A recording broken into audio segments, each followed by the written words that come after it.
The crystal walls of the High Council chamber glowed with soft blue light. Around the massive circular table, representatives from 47 different worlds sat in worried silence. Their forms were as varied as the stars themselves. Some looked like walking trees, others resembled floating jellyfish, and a few appeared to be made of living metal. But despite their differences, fear showed clearly on every face.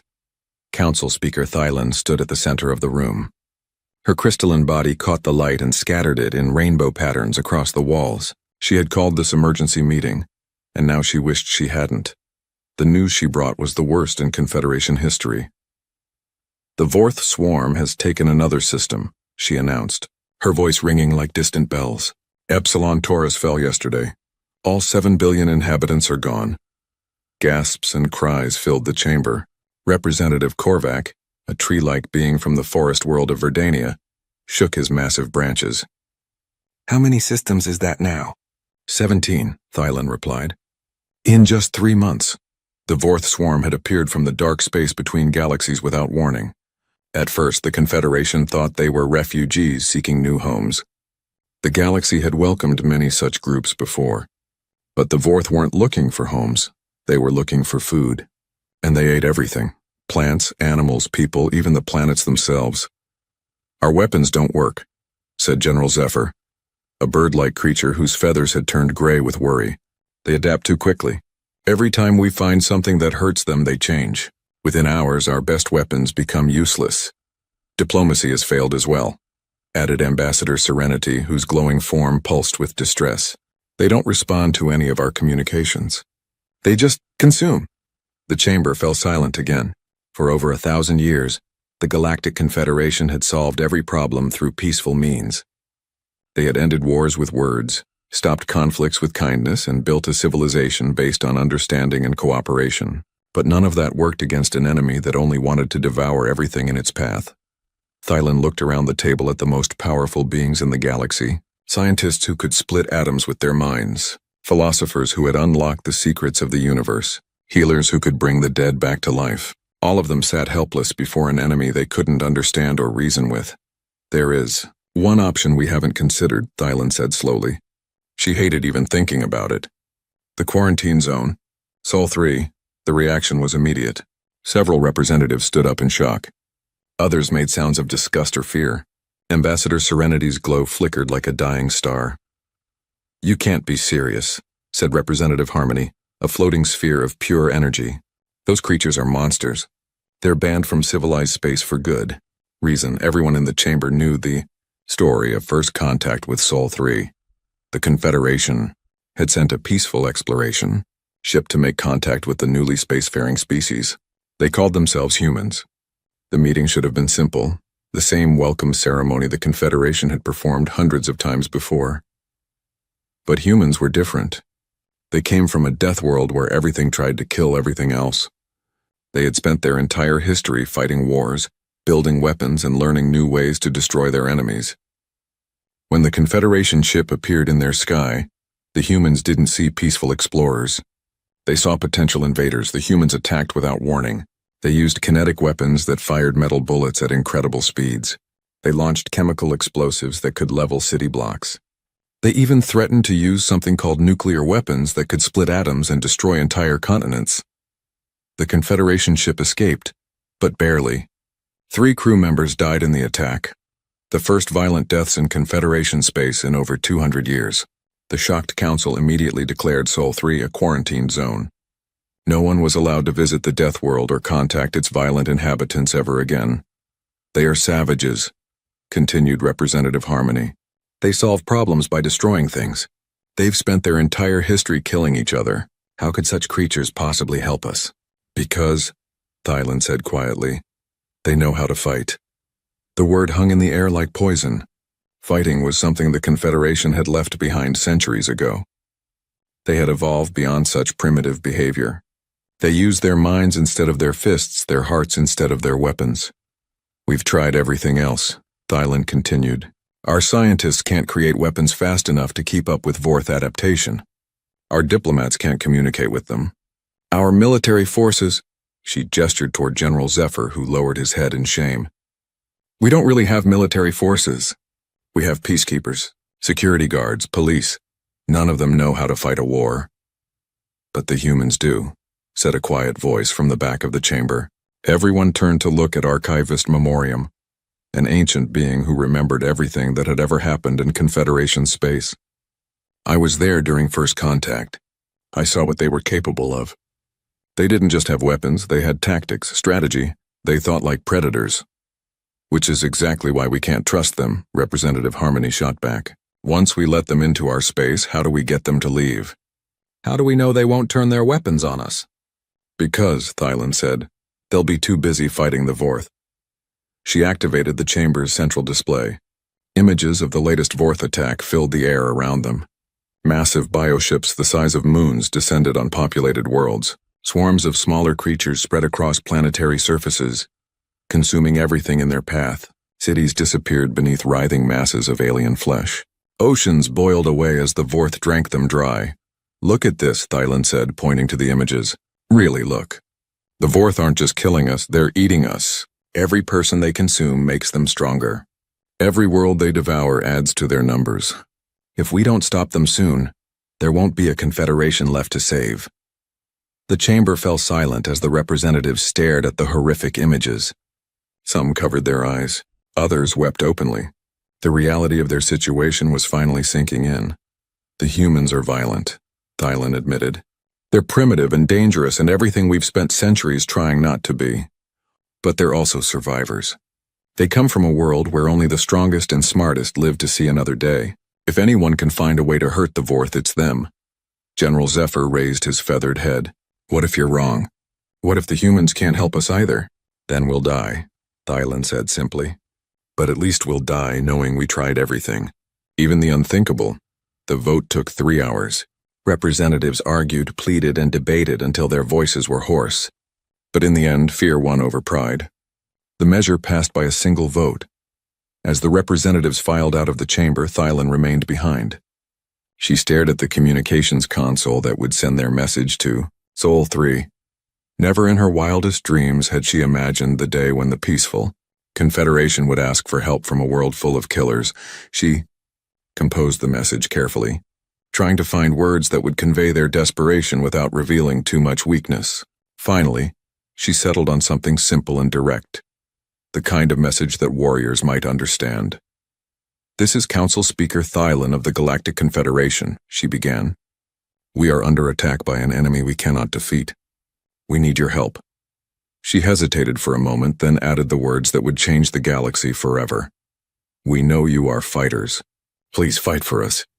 The message launched into space, racing toward a small blue world on the galaxy's edge. Thailand watched it go and wondered what kind of response would come back. Would the humans ignore them? Attack them? Or would they actually help? Soon, she thought, they would find out what happens when you call upon the children of a death world to save the galaxy. The message arrived at Earth's Deep Space Monitoring Station at 0347 hours, Greenwich Mean Time. Technician Sarah Kim was halfway through her third cup of coffee when the computer started screaming alerts. She dropped her mug and stared at the screens in disbelief. This can't be right, she muttered, running the signal through every filter and decoder they had. But the message was clear. It was definitely alien in origin, and it was asking for help. Within an hour, the message had traveled through every level of command. General Martinez woke the president at 4 a.m. The president called an emergency meeting of the UN Security Council. By sunrise, every major world leader was staring at the same impossible message that had landed in Sarah Kim's lap. Admiral Sarah Chen stood before the massive screens in the Pentagon Situation Room. She was a small woman with gray hair and steel-gray eyes that had seen too much combat. Scars crisscrossed her hands from her days as a Marine pilot, before she climbed the ranks to become humanity's top military strategist. Let me make sure I understand this correctly, she said, reading from the translated message. The same aliens who quarantined us for being too violent are now asking us to be violent on their behalf?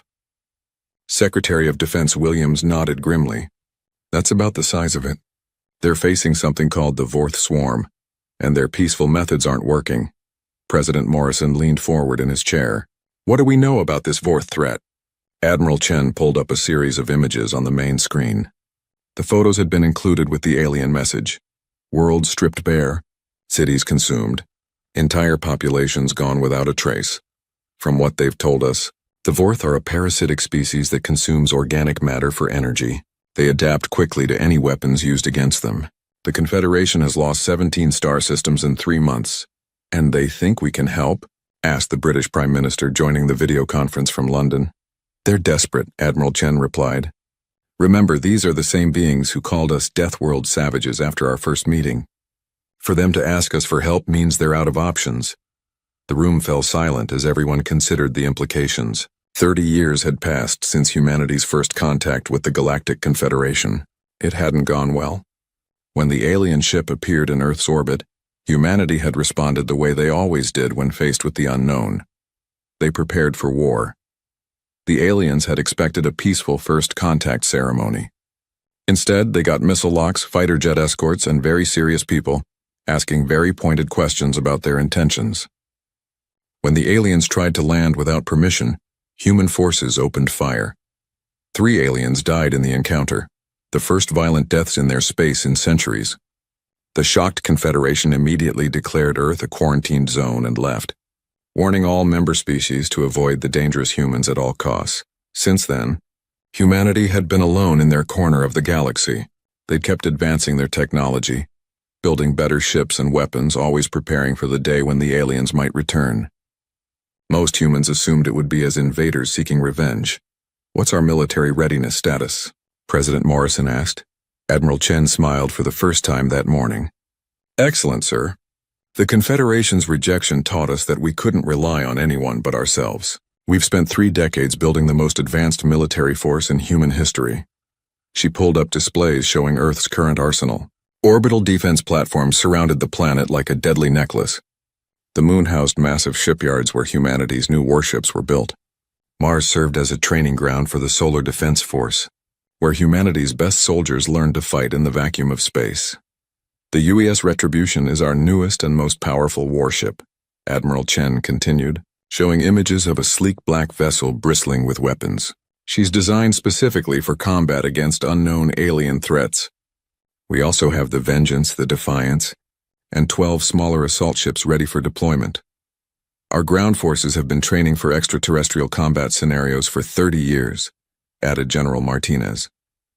Every weapon we've developed has been tested against theoretical alien defenses. Our soldiers know how to fight in zero gravity, hostile atmospheres, and unknown terrain. The Chinese representative spoke up. But do we want to help them? They rejected us. Called us monsters. Why should we risk human lives for people who want nothing to do with us? Admiral Chen turned to face the screen.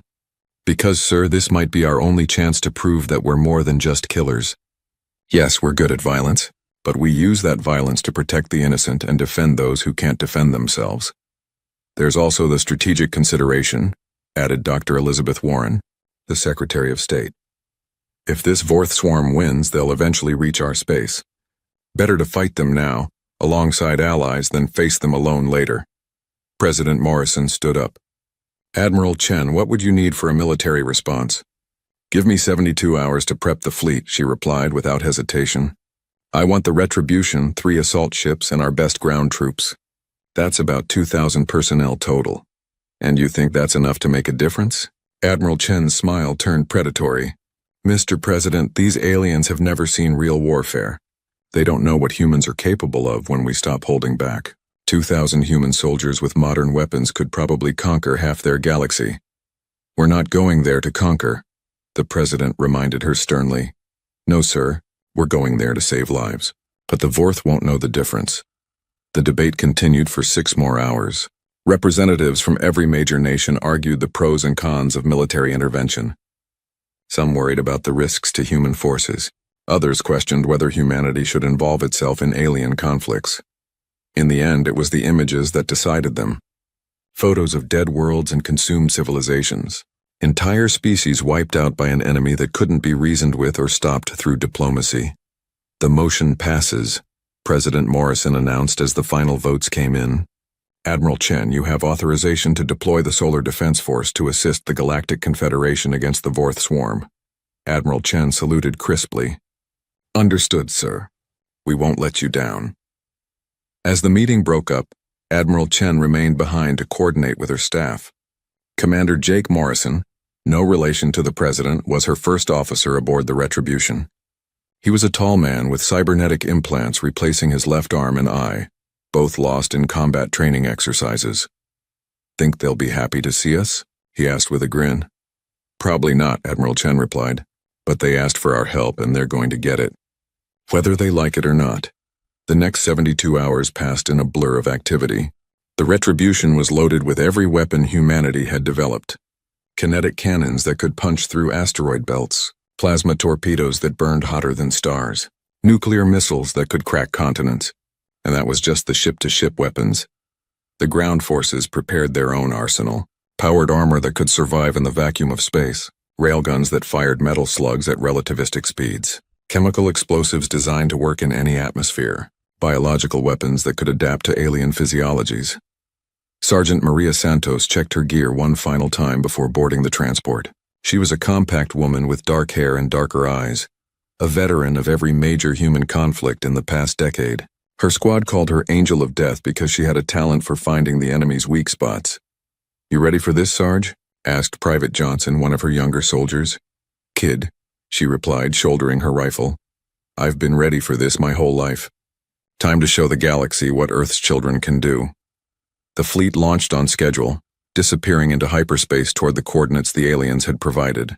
Behind them, Earth's population watched the news feeds with a mixture of pride and anxiety.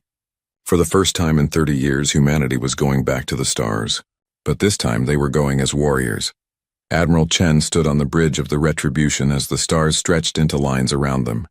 Soon they would arrive at the alien staging area and meet the Confederation forces. She wondered what the aliens would think when they saw what humanity had become during their isolation. "Time to find out," she murmured, watching the tactical displays. "Time to show them why you never pick a fight with a death world." The human fleet dropped out of hyperspace at the edge of the Xerion system, with all the subtlety of a meteor strike. Alarms blared across every Confederation ship as their sensors detected the incoming vessels. To their peaceful instruments, the human ships looked like nothing they had ever seen. Dark, angular, and covered in what could only be weapons. Council Speaker Thylan stood on the bridge of the Confederation flagship, watching the tactical display with growing unease. The human ships moved in perfect formation, maintaining precise distances and defensive positions. Their sensor sweeps were active and aggressive, probing every object in the system for potential threats. "They scan like predators," whispered General Zephyr, his feathers rustling with nervousness. "Look how they spread out, covering all approach vectors." The lead human ship was the largest, nearly twice the size of the Confederation flagship, but somehow still managing to look sleek and dangerous.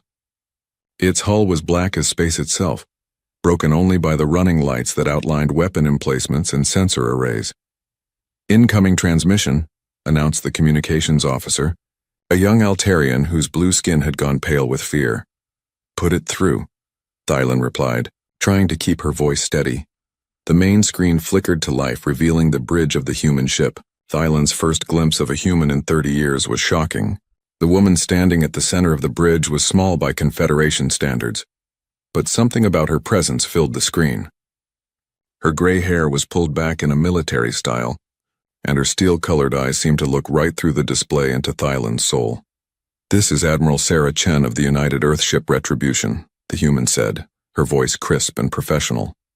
"We received your distress call and are here to assist against the Vorth threat." Thylan took a moment to compose herself. "Admiral Chen, I am Council Speaker Thylan. We are grateful for your response. However, we should discuss the terms of engagement before." "With respect, Speaker Thylan," Admiral Chen interrupted, "we can discuss terms after we've dealt with the immediate threat. Where are the Vorth forces currently located?" The directness caught Thylan off guard. In Confederation culture, any meeting began with extensive ceremonies and polite conversation. Important decisions took days or weeks of careful deliberation. But these humans seemed ready to start fighting immediately. "The Vorth are attacking the outer colonies," General Zephyr answered when Thylan hesitated. 3 systems are under assault as we speak." "Show me," Admiral Chen commanded. The tactical display updated to show the current battle zones. Red markers indicated Vorth bioships spreading across 3 different star systems like a plague.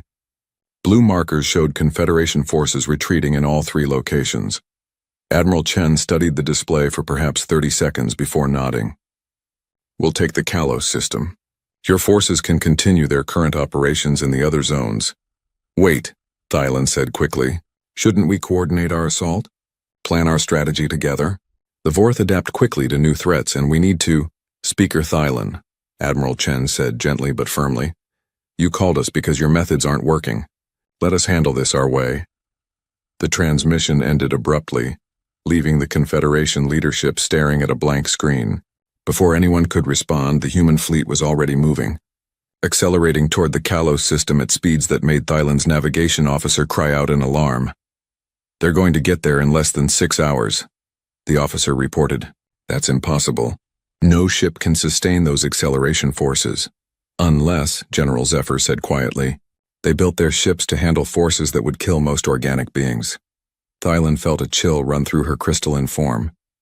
She had forgotten that humans came from a high-gravity world. Their bodies were dense and sturdy compared to most Confederation species. What would be crushing acceleration to her might feel normal to them. Patch me through to the Kalos Defense Force, she ordered. I want to observe whatever the humans are planning to do. The connection established just as the human fleet entered the Kalos system. The scene that greeted them was horrific. Massive bioships, each one the size of a small moon, were surrounding the inhabited worlds. Smaller Vorth creatures swarmed across planetary surfaces like a living carpet, consuming everything in their path. The Confederation forces that had been trying to defend Kalos were in full retreat. Their sleek, elegant ships fled before the advancing Vorth horde, their non-lethal peacekeeping weapons utterly useless against the alien swarm. Then the humans arrived. The UES Retribution came out of hyperspace already firing. Streams of kinetic projectiles lanced through space at a significant fraction of light speed, punching through Vorth bioships like they were made of paper. The alien creatures shrieked across every frequency as superheated metal tore through their living hulls. What are those weapons? Gasped the Kalos system commander, his voice transmitted across the emergency channel. Thailand watched in fascination and horror as the human fleet spread out into attack formation. Each ship moved independently, but in perfect coordination with the others. They didn't advance in a straight line like Confederation forces would. Instead, they weaved and dodged, making themselves difficult targets while maintaining constant fire. Those are kinetic weapons, she realized. They're throwing metal at relativistic speeds. It was such a primitive concept, hurling chunks of matter at your enemies. But the results were undeniable. Vorth bioships that had shrugged off Confederation energy weapons were being torn apart by simple metal projectiles moving fast enough to punch through anything. The Vorth tried to adapt. Thailand watched through the tactical feeds as the bioships began changing their structure, growing thicker armor and developing deflector fields. But the humans had anticipated this. Switching to secondary armament, Admiral Chen's voice came through the communication channel. All ships deploy plasma torpedoes. The human ship suddenly sprouted new weapons, glowing projectiles that burned like miniature stars. The plasma torpedoes moved more slowly than the kinetic rounds, but when they hit, they melted through Vorth armor like it was ice in a furnace. How many different weapons do they have? Whispered General Zephyr. As if in answer to his question, the human ships revealed yet another surprise. The UES Retribution launched a salvo of what could only be described as controlled nuclear explosions. The fusion warheads detonated just outside the Vorth bioships, bathing them in radiation and heat that no living creature could survive. But it was what happened next that truly shocked the watching Confederation forces. Instead of maintaining a safe distance like any sensible commander would do, Admiral Chen ordered her ships to move closer to the enemy. All units, prepare for boarding operations, came the impossible command. They can't be serious, General Zephyr said faintly. They're going to board the Vorth ships? Those things are full of hostile alien organisms. Thailand watched in amazement as the human ships deployed smaller craft, armored shuttles that flew directly into the damaged bioships.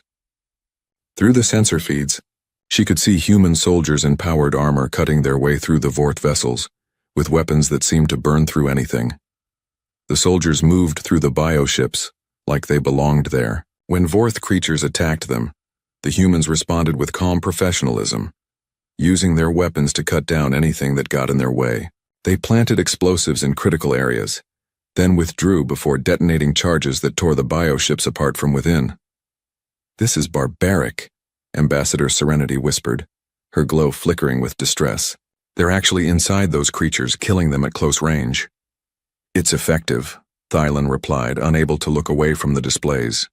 "Look at the tactical situation." The Kalos system, which had been on the verge of falling to the Vorth, was now completely under human control. In less than 4 hours, Admiral Chen's fleet had destroyed or driven off every Vorth bioship in the system. The planets were safe, their populations saved from consumption. But the price of that victory was visible in the aftermath. Space around Kalos was filled with debris, the remains of Vorth bioships that had been systematically destroyed.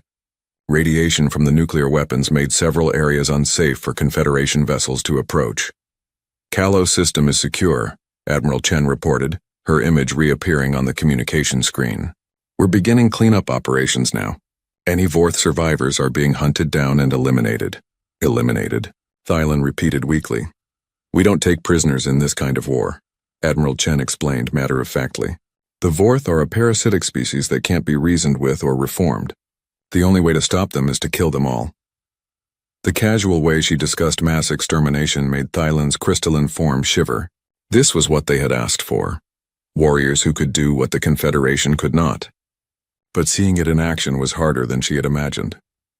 "We'll proceed to the next system under attack," Admiral Chen continued. "Unless you have strategic intelligence that would help us plan our assault?" Thailand realized that the humans were asking for her input. Despite their overwhelming military superiority, they still wanted to coordinate with Confederation forces. It was a small sign that they saw this as a partnership rather than a conquest. "The Vorth in the Epsilon system have been there longer." She managed. The Epsilon system was dying. "Admiral," Chen studied the tactical display as the human fleet approached their second target. What they found was worse than Kalos had been. The Vorth had been feeding here for weeks, and it showed.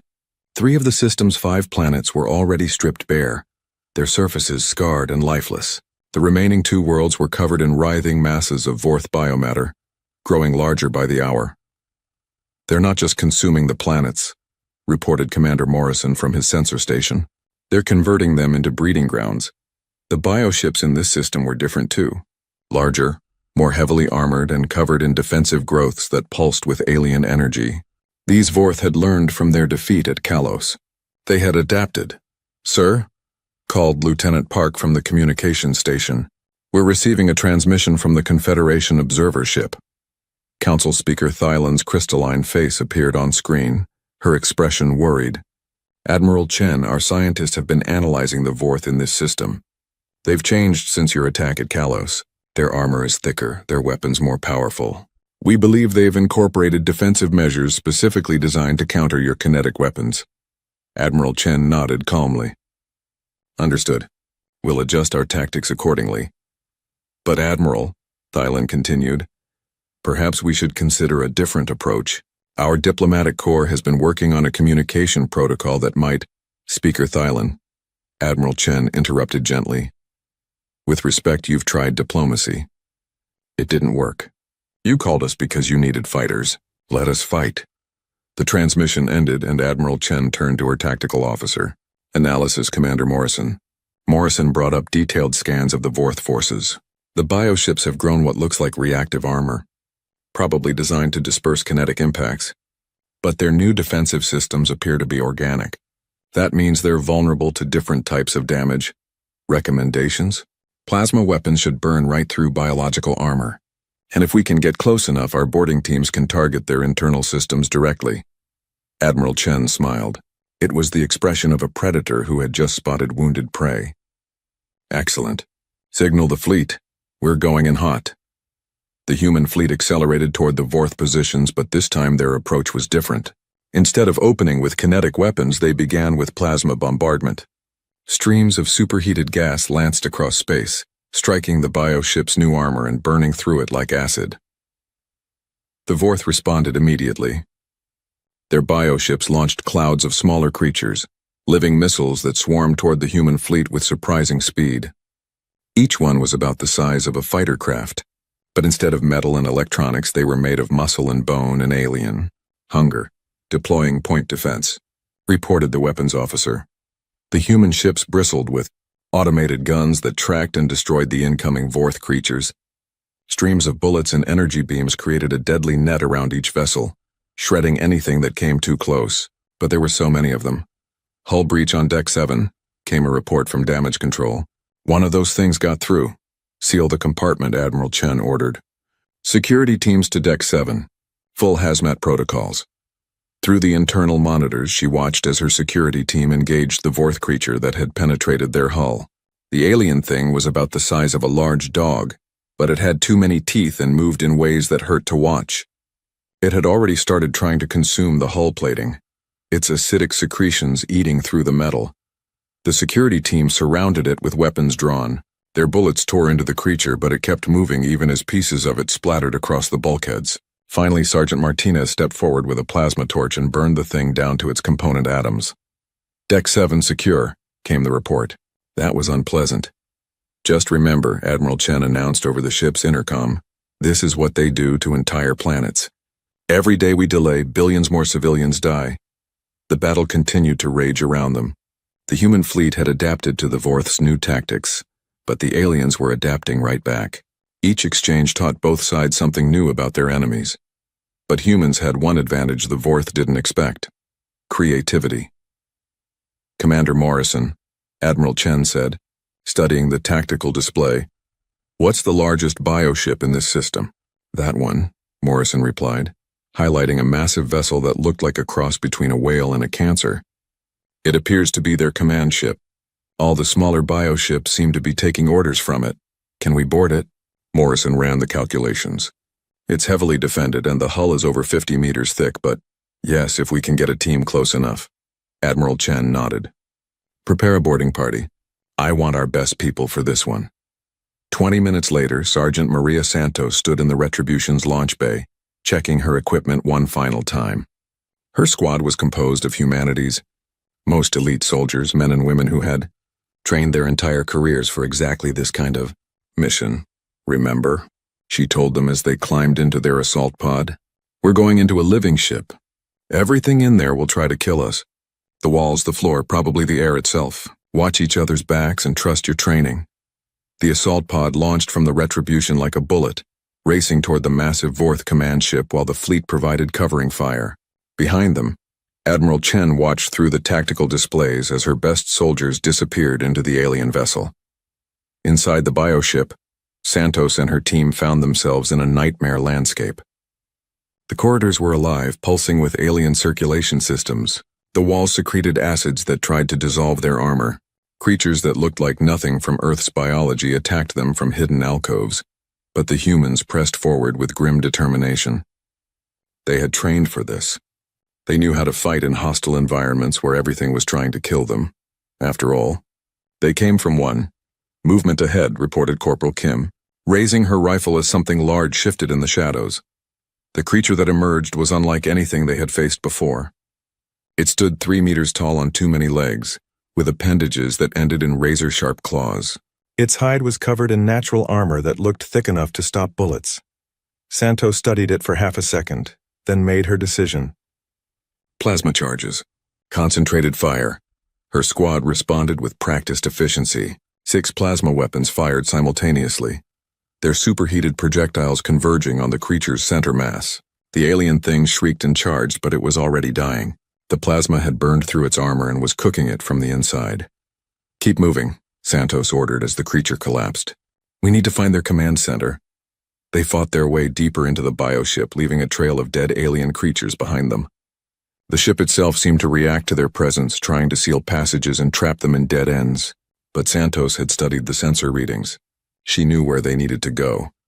The command center, when they finally reached it, was a vast chamber filled with pulsing organic computers and creatures that might have been the Vorth equivalent of officers. At the center of it all was something that could only be the ship's brain, a massive organ connected to thousands of neural pathways. There, Santos said, pointing to the brain. That's our target. The Vorth defenders swarmed toward them, but they were too late. Santos armed the plasma charges her team had carried into the ship and threw them at the command center. The humans retreated as fast as they could while the charges counted down. The explosion ripped through the bioship's command center like a miniature star, neural pathways severed, Organic computers died, and the massive brain that had controlled thousands of smaller vessels simply ceased to exist. Outside, Admiral Chen watched as the Vorth fleet suddenly lost coordination. Bioships that had been moving in perfect formation began to drift aimlessly. Smaller creatures stopped responding to commands. The entire swarm fell into chaos. "All ships," she ordered, "target the leaderless vessels. Don't give them time to reorganize." The human fleet fell upon the confused Vorth forces like wolves on scattered sheep. Without central command, the bioships couldn't adapt or coordinate their defenses. One by one, they were hunted down and destroyed. By the time Santos and her team were extracted from the dying command ship, the battle was effectively over. The Epsilon system was free, its remaining planets saved from consumption.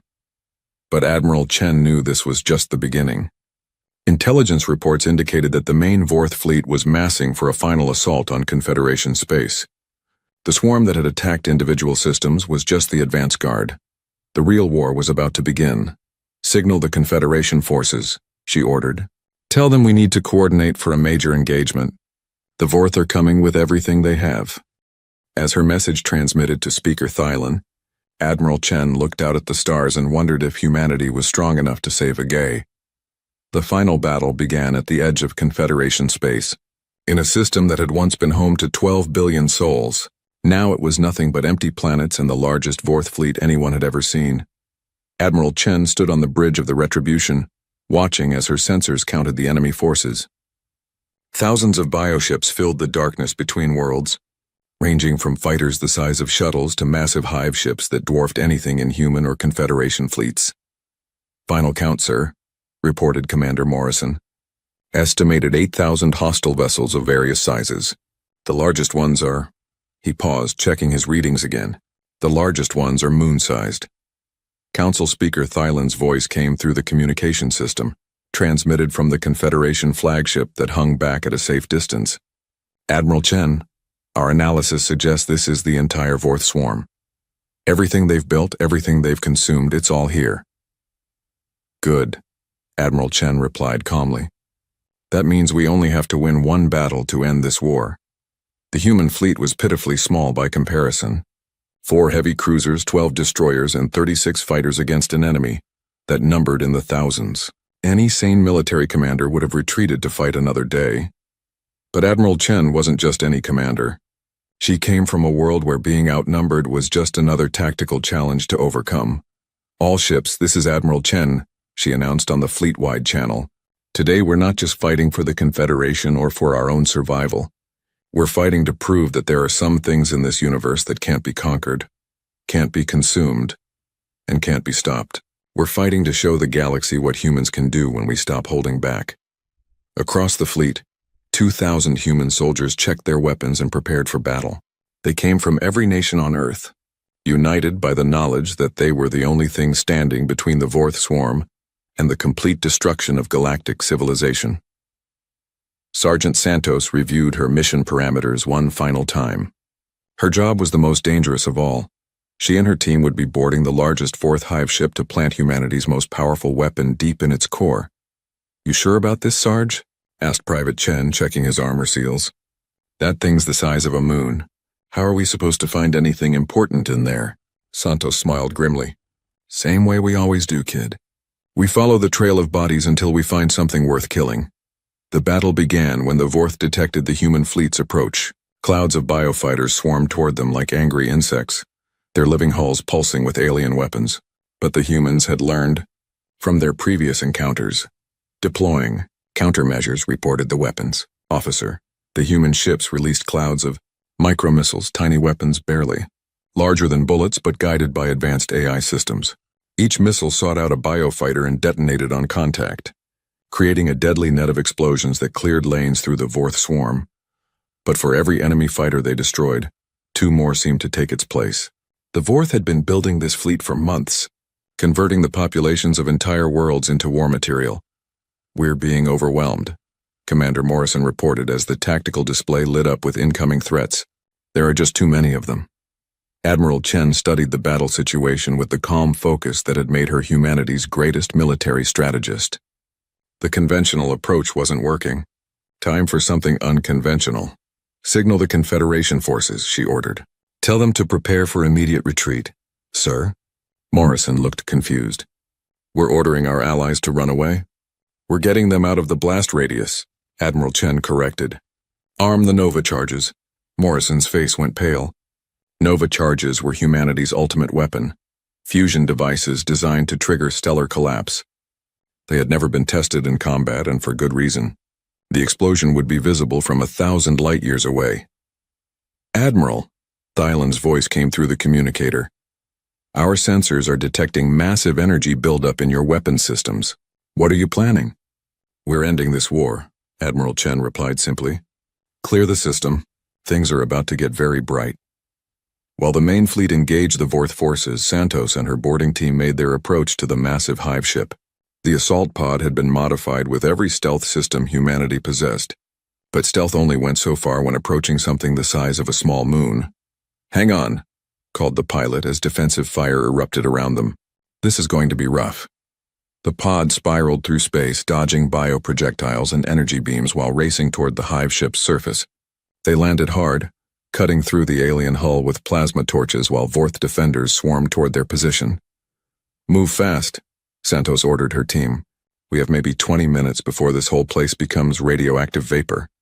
They fought their way through corridors that seemed designed by nightmare, past creatures that defied classification, and through chambers that pulsed with alien life. Every step took them deeper into the heart of the enemy fleet's command structure. The Vorth threw everything they had at the boarding team. Acid-spitting creatures that dissolved armor on contact, shape-shifting predators that could mimic human soldiers, living walls that tried to crush intruders with crushing force. But Santos and her team had trained for exactly this kind of mission. They moved like shadows through the alien ship, leaving destruction in their wake as they fought toward their target. Meanwhile, the space battle raged around the hive ship. Human destroyers darted between massive bioships, their weapons carving through alien armor while enemy fire lit up their shields. Fighters engaged in dogfights at impossible speeds, leaving trails of debris and flame across the darkness.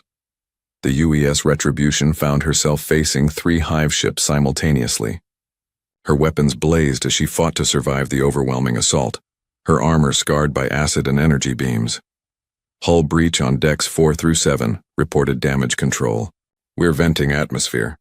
Seal the compartments, Admiral Chen ordered. All non-essential personnel to emergency stations.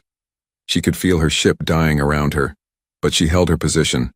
Santos needed time to complete her mission, and Admiral Chen would give it to her even if it cost every human life in the fleet. Deep inside the enemy hive ship, Santos finally reached her target, a massive chamber that served as the Vorth swarm's central coordination node. Thousands of neural pathways connected this room to every bioship in the fleet. Destroy this, and the entire swarm would lose cohesion. There, she said, pointing to the pulsing organ at the chamber's center. That's where we plant the charge. The Nova device was small enough to carry in a backpack, but its destructive potential was beyond imagination. When triggered, it would create a controlled stellar collapse, a miniature black hole that would consume everything within a light-minute radius. Santos armed the device and set the timer for 5 minutes. Time to go, she announced to her team. But as they turned to leave, the chamber sealed itself. Living walls flowed together, trapping them inside with the armed Nova charge. Looks like we're not making it out of this one, Sarge, said Private Chen, checking his weapon one final time. Santos nodded calmly. Then we make sure it counts. Check your suits. If we're dying here, we're taking as many of these bastards with us as possible. Outside in space, Admiral Chen watched the countdown timer on her display. 3 minutes until Santos triggered the Nova charge. 3 minutes to get her fleet clear of the blast radius. All ships, she ordered. Emergency withdrawal. Maximum burn on all engines. The human fleet disengaged from combat, racing away from the Vorth forces as fast as their engines could carry them. Behind them, the bioships gave chase, sensing that something had changed. With 30 seconds left on the timer, Admiral Chen opened a communication channel to the entire galaxy. This is Admiral Sarah Chen of the United Earth Forces, she announced. To any Vorth survivors who might be listening, you made a mistake when you decided to consume inhabited worlds. You should have stayed in the dark between galaxies where you belonged. The timer reached 0. The Nova charge detonated deep inside the Vorth hive ship, creating a gravitational singularity that consumed the massive vessel in seconds. The artificial black hole expanded rapidly, pulling in bioships by the hundreds. The Vorth fleet, which had seemed unstoppable just moments before, was torn apart by forces they couldn't understand or resist. The explosion was visible across half the galaxy. A brief, brilliant star that flared to life and then faded, taking the Vorth swarm with it. When the light faded, the system was empty except for debris and radiation. The threat that had consumed 17 star systems and killed billions of sentients was gone. Erased in a single devastating attack. Admiral Chen stood on her damaged bridge, watching the empty space where her enemies had been. The cost had been high. Sergeant Santos and her entire team were gone, along with hundreds of other human soldiers. But they had saved the galaxy. "Admiral," came Thailand's voice over the communicator,